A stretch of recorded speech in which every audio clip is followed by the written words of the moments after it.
You know that tiny shock you get when you touch a doorknob sometimes? Or have you ever wondered how a balloon, after you rub it on your hair, just magically sticks to a wall? Well, that's not just some random magic happening. Behind all of these little things is a single, super powerful, fundamental rule of the universe. The question is, what is that secret? And more importantly for you, how can you absolutely master it for your exams?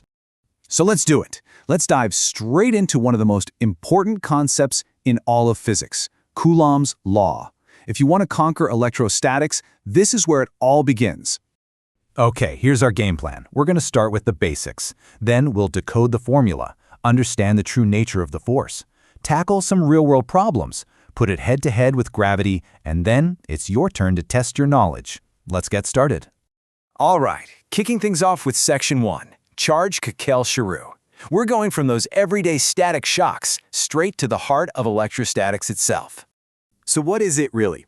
In simple terms, Coulomb's law is the rulebook. It tells you exactly how much force two stationary, and that word stationary is key, two stationary charges exert on each other.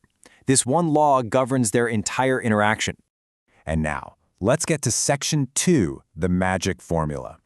Don't just look at this as an equation. Think of it as the secret code that unlocks everything you need to know about electric force. The first part of the code is pretty simple. The force is directly proportional to the product of the two charges. What does that mean?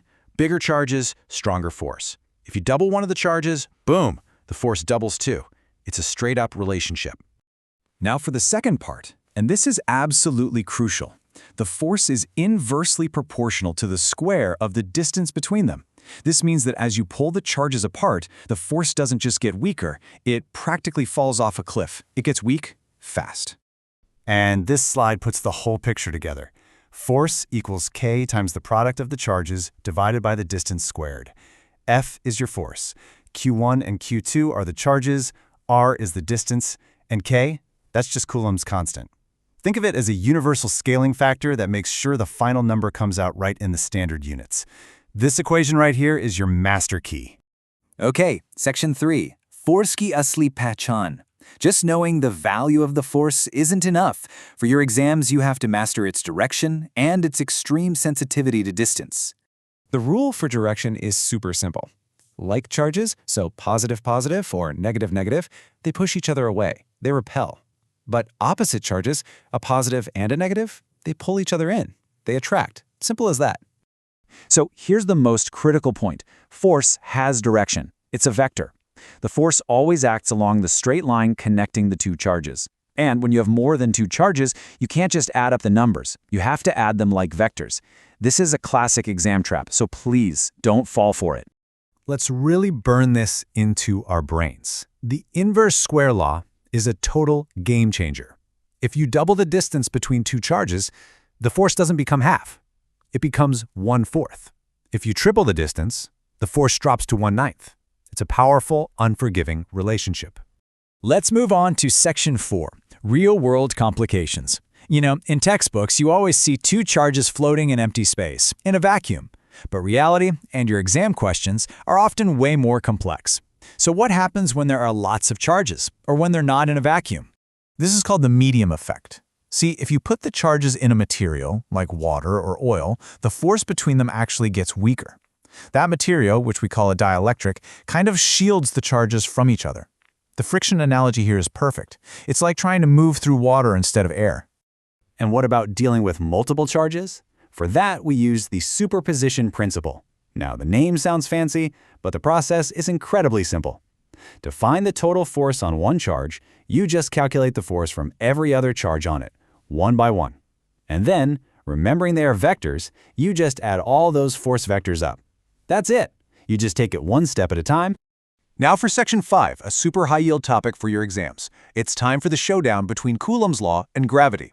They're both inverse square laws, but it's the differences between them that examiners love to test. Let's break it down. Gravity only attracts. It only pulls things together. But Coulomb's force can both attract and repel. It pulls and it pushes. The electric force is also unimaginably stronger than gravity. And finally, the electric force depends on the medium it's in, while gravity couldn't care less. The punchline? Gravity only pulls, but Coulomb can push too. All right, Section 6. We have covered all the theory. Now, it's your turn. Let's test your understanding and make sure you can avoid those common exam traps. These are the top mistakes students make. Number 1, forgetting to do a vector sum. Number 2, mixing up centimeters and meters. Always convert to SI units. Number 3, completely ignoring the effect of the medium. And number 4, trying to apply this law to moving charges. Remember, this is electrostatics. It's for charges that are standing still. Okay, time for a quick conceptual workout. Put your pen down, just use your brain. If you cut the distance between two charges in half, and you double the magnitude of one of the charges, what happens to the force? I want you to actually pause this explainer for a moment. Work it out in your head using the formula, force is proportional to Q1 times Q2 over R squared. Go ahead, hit pause now. Welcome back. Let's see if you got it right. Doubling one charge makes the force 2 times stronger.